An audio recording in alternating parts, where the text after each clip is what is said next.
All right, we welcome you to this video. We're shooting a video for the members of the El Bethel Church in Shelbyville, Tennessee. This is our study of the book of Deuteronomy, chapters 33 and 34. Others will tune in and take note of what we're doing as well, and we appreciate that as well. This is a quick overview of Deuteronomy chapters 33 and 34, the last chapters in the book of Deuteronomy. We'll have one more study following this. We'll do a review, and that'll be all of our videos on the book of Deuteronomy. Our plan is to resume our Bible classes starting in the 1st of May.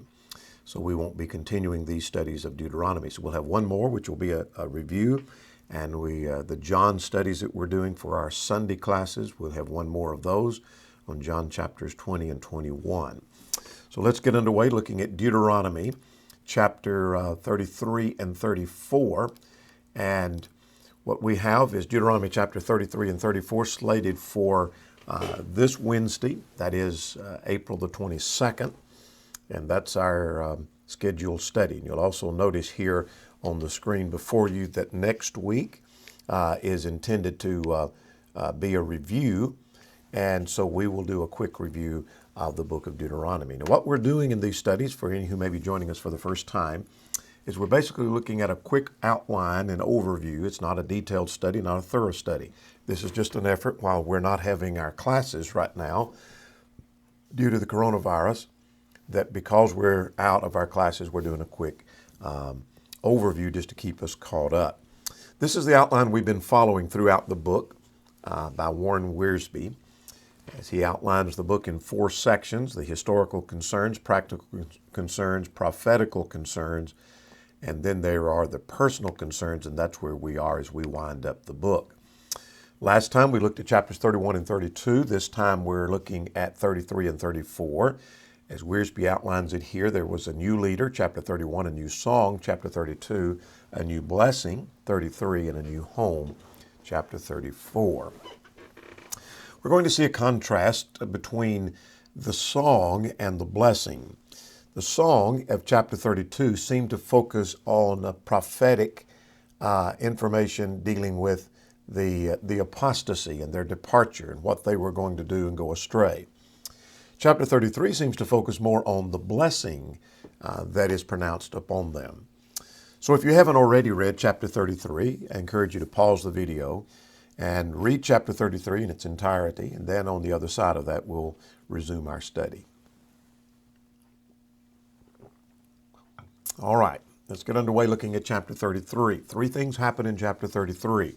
Here are blessings for Israel. These are Moses' final words as they are uttered to Israel. Reminds us of Jacob's final words before his children. Here is Moses calling out each tribe, as we'll see in verses 6 to 25. But here is a blessing that is pronounced, or God's blessings to be pronounced upon Israel. And what a fitting way to end his work of his 120 years of life on earth, that as Moses brings his work to an end, or God brings his work to an end, that he ends it by pronouncing blessings, and may God bless his people. We're going to see that here in chapter 33. So let's start by looking at verses 1 to 5. Here we have in verses 1 to 5, God's glory is seen in giving a law. This was the blessing. Romans 3 indicates that the advantage the Jews had is because God had given unto them the oracles of God, or the law of God. And so they had that blessing. Well, that blessing is indicated here in verses 1 to 5. And so again, we're just getting a quick overview. You've read the chapter. And so taking the outline, half of our work of interpretation is accomplished here. So here's what happens in verses 1 to 5. God's glory is seen in giving the law to his people. In verses 1 and 2, God visited his people and he gave them a law. Starts off by saying, this is the blessing which Moses, the man of God, blessed the children of Israel before his death. Here's the record of it. That the Lord came from Sinai, and he shone forth from Mount Paran. He came with 10,000 of his saints, and from his right hand came a fiery law for them. And so God come in all of his glory, and he gave the law to his people. Now, why did he do that? Well, look at verse 3. He did so because of his love. Yes, he loves the people All his saints are in his hand. They sit at his feet. Everyone receives your words. So why did God give the law? Because of his love. So every one of the restrictions in the law, every one of the commandments in the law, every direction that's given in the law, the statutes, the covenant, all of that was a matter of God's love. In our present day and time, people often think that if God gives us some command or God gives us some restriction, that's not really a part of God's love. God's love is just He overlooks our sin and He ignores our sin, and He wants us to be happy, in other words. But I notice in verse 3, the law that God gave His people was driven because of His love for His people. It was an effort to maintain a separation and purity through whom the nation through whom the Messiah was going to come. Now, verse 4 indicates that the law was a rich inheritance, that Moses commanded the law for us, a heritage of the congregation of Jacob. So here the law was considered a rich heritage for the people of Israel. Now, verse 5 said God was their king, that He was king in Jeshurun. That we talked about in our last study, found in Isaiah 44 and other places, was a reference to Israel. And so God was king in Israel when the leaders of the people were gathered and all the tribes of Israel together. So God's glory was seen in giving them a law. God gave them a law. He did so because of His love. That became a rich inheritance to them. And through that law, God was their king. God was leading and guiding them. Now, the song that was mentioned in the previous chapters that we noticed last week was a song that prophesied concerning their apostasy. That was because they no longer wanted God to be their king. Now, verses 6 to 25 is the longest section in this chapter. And here is a blessing for each tribe. And so you see on the screen before we start with Reuben, then Judah, then Levi, and Benjamin, and Joseph, and on down the line. Now, interesting that Simeon is not mentioned here in this context. They were scattered because of the case of Dinah, mentioned in Genesis chapter 49, verses 5 to 7. They were given a small territory and portion in Judah. Joshua chapter 19, we'll see that in verses 2 through 9. So what do we see in this section? We don't have time to go in detail with each one of these tribes, but we will mention each one and just see basically a summary of what's said. So basically what's being said here? What's being said is Moses is pronouncing, may God bless his people, and then takes each tribe and mentions a specific blessing concerning that tribe. So let's take Reuben. At verse 6, let Reuben live and not die, nor let his men be few. And so this was a tribe that numbers had diminished from Numbers chapter 1 to Numbers chapter 26. There was a significant diminishing of the numbers. And so the blessing is, may this tribe live and not die, and may this tribe prosper. Notice concerning Judah, verse 7. He said concerning Judah, hear, Lord, the voice of Judah, and bring him to his people. Let his hands be sufficient for him. What's he saying? Well, hear the cries that you may be, at the end of verse 7, that you may be a help against his enemy. So concerning Judah, the prayer or the blessing upon Judah is that God would hear their cries.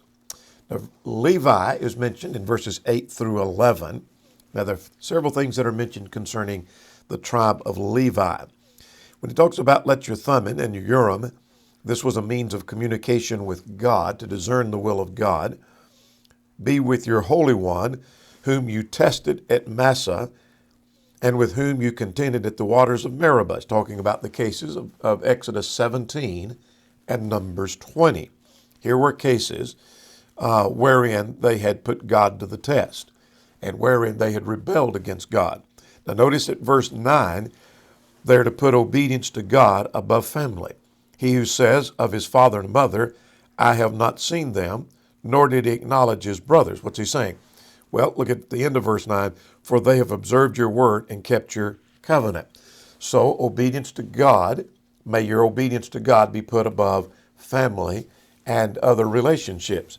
Now, one of the roles of the Levites, they shall teach Jacob your judgments and Israel your law. And then at the end of verse 10, the tabernacle service is mentioned. That they will, one of the blessings would be that they'd put incense before you and whole burnt sacrifice on your altar. So it was the tribe of Levi that was to be involved in the tabernacle service. Now, verse 11, to end that section concerning Levi, the blessing would be, or the blessing that is requested or pronounced, is that God would defeat their enemies, bless his substance, and accept the work of his hands, strike the loins of those who rise against him. So the blessing upon Levi was that they were to teach, they have tabernacle service, and may God defeat their enemy. Let's move to Benjamin, verse 12. Concerning Benjamin, that may dwell in safety, the beloved of the Lord shall dwell in safety by him who shelters him all the day long. And he would be sheltered and dwell between his shoulders. So the pronouncement of God's sheltering him is what's pronounced upon Benjamin. Let's talk about Joseph, 13 to 17. The point concerning Joseph was that he was to be, his descendants were to be well blessed. Blessed is the Lord, blessed of the Lord in his hand, verse 13, with the precious things of heaven and the dew and the deep lying beneath. Look at verse 15, the best things of the ancient mountains with the precious things of the everlasting hills. In other words, be well blessed. Verse 16 seems to talk about his being favored of God. In other words, and the favor of him who dwelt in the bush be upon him. And so may he have the favor of God. At verse 17, his glory be like the firstborn bull, and his horns like the horns of a wild ox. Together with them he shall push the people to the ends of the earth. So the blessing to be pronounced upon Joseph, that he would be strong and that he would be abundant. Now let's talk about Zebulun and Issachar, verses 18 and 19. Rejoice, Zebulun, in your going out. That may have reference to trade and success. And may he have success in his trade. And Issachar, in your tents. Some think that has a reference to the agricultural success. They call the people to the mountains and shall offer sacrifices of righteousness, and for they shall partake of the abundance of the seas. And so they prosper. Let's talk about Gad, verse 22. Or verse 20 to 21, I'm sorry. Concerning Gad, the statement is made, blessed is he who enlarges Gad and dwells as a lion. In other words, here's, may they expand, may they grow, may they prosper. And then verse 21 seems to talk about their military power, that he came with the heads of the people and administered justice of the Lord and his judgments in Israel. And so, again, the blessing of Gad concerning their expanding and their growing. Now, Dan is mentioned at verse 22, only one verse devoted to Dan. And Dan, he said, Dan is a lion's whelp, and he shall leap from Bashan. Dan would depart. Dan would be one of the tribes that would go astray. And the idea of being a lion's whelp suggests the lion's whelp is one that's not mature. Now, verse 23, Naphtali, may they be great and abundant is the idea. Oh, Naphtali is satisfied with favor and full of blessings of the Lord, possess the west and the south. The last one to be mentioned is Asher in verse 24 and 25. That Asher is most blessed of sons. Let him be favored by his brothers. In other words, may there be children, may there be prosperity, and may there be security. Your sandals shall be as iron and bronze. So here's the idea of security. Now, I don't expect any of us to remember 3 months from now that if we could reflect back, what was the blessing for each tribe that was mentioned in Deuteronomy 33? We're not going to remember that. We're not going to remember all the details of that. But here's what I want us to remember, that verses 6 to 25, at the end of Moses' life, He calls the children of Israel together, and he pronounces a blessing upon each tribe. May God bless them richly. He had warned them of apostasy in the song, and now here is the blessing that is pronounced upon them. Now let's move on to the end of the chapter, 26 to 29. Here the focus is on the happiness of a blessed people. God's plan was for the people to be blessed. God's plan was for them to be in service unto him. Moses' desire was for them to be blessed and to dwell safely in the land. Now that's not what happened because they went astray. But let's start at verse 26. If they remain faithful to God, God will thrust out their enemies. Notice at verse 26, there is no one like the God of Jeshurun or Israel who rides the heavens to help you and in his excellency on the clouds.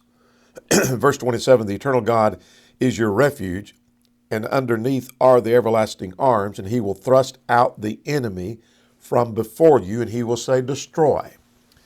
So God will thrust out your enemies as you go into the land. God will richly bless you. And here's kind of a summary of what verses 6 to 25 was about.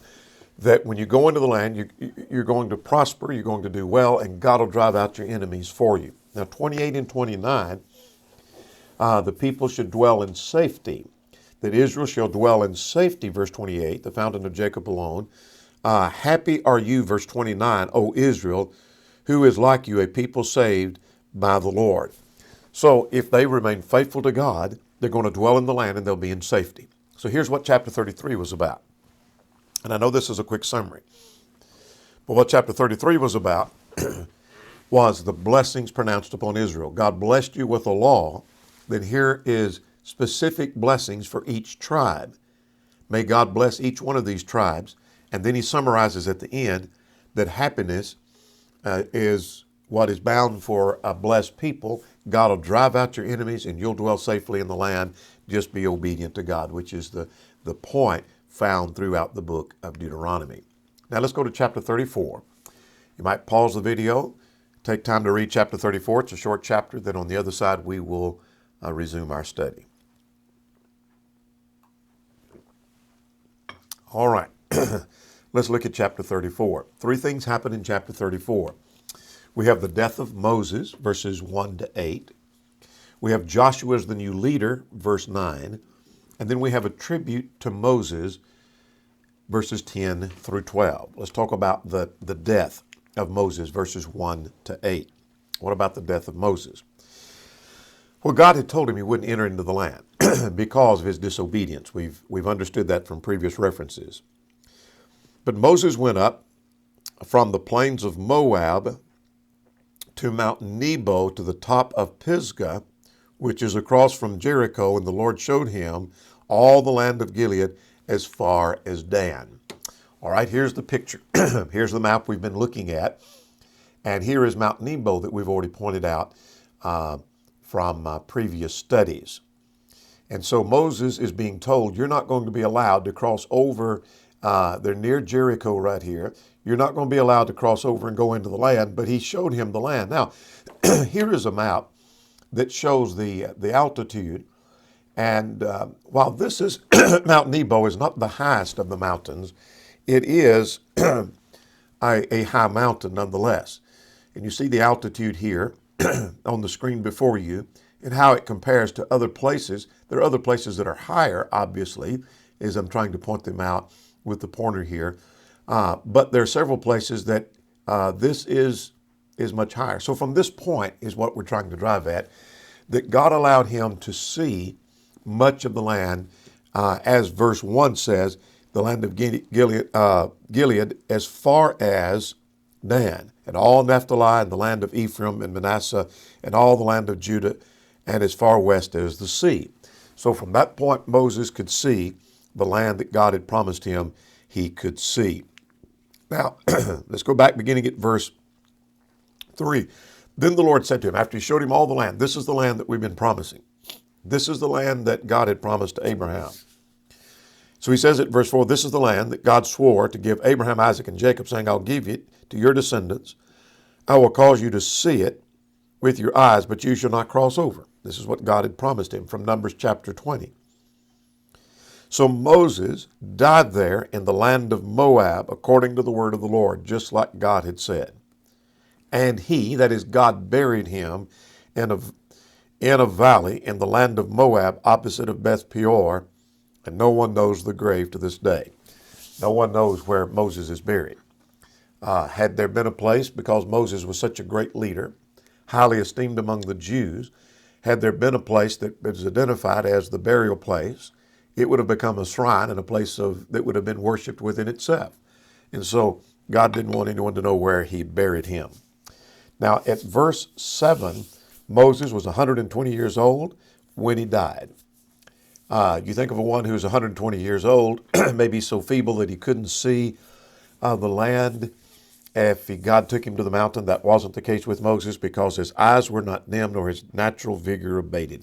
That is, he had not diminished in his vigor at 120 years old. It wasn't that he died of old age. He didn't die of a disease. He died because God had told him, you're not going to enter into the land. Now, verse 8 to finish the first section, the children of Israel wept for Moses in the plains of Moab for 30 days. And so the weeping and mourning for Moses ended. So they had a period of mourning for Moses. Now, verse 9, Joshua is now the new leader. We've already seen evidence from the previous chapters 31 and 32, God demonstrating that his divine approval is upon this new leader named Joshua. So we see at verse 9, Joshua the son of Nun was full of the spirit of wisdom, for Moses had laid his hands on him. So the children of Israel heeded him and did as the Lord had commanded Moses. So they well recognize Joshua is our leader. He's the one that we will follow. He's the one from whom we'll take our direction, as we have been taking it from Moses. Now, the last 3 verses of this chapter and of the book is a tribute to Moses. After his death, that here is a tribute to Moses that was penned. And that is, since then there has not arisen in Israel a prophet like Moses. Now, that reminds us of the prophecy that we saw earlier in the book, that God said, or that Moses said, that God would raise up a prophet like unto him. That's a prophecy concerning the Messiah. But since this time, that is of Moses, there hasn't been a prophet in Israel like Moses, whom the Lord knew face to face. There were great prophets. There were great leaders. There was no prophet like Moses. Verse 11 says, and all the signs and wonders which the Lord sent him to do in the land of Egypt before Pharaoh and before all of his servants and all of his land, and by all the mighty power and all the great terror which Moses performed in the sight of all Israel. There was no prophet that did the signs and the wonders like was done in the plagues in Egypt. And so here is a tribute to Moses. Not another leader ever came that was like unto Moses. There were great leaders. They had God's approval. But there was something unique and special about Moses. Now that brings an end to our study of the book itself, of the book of Deuteronomy. What we'll do in our next study next week is we were slated for a review for the last week of April. And so we'll do a quick overview of the book of Deuteronomy, kind of a run through what happened in the book of Deuteronomy to get a clearer picture. So that is our study for today of the book of Deuteronomy.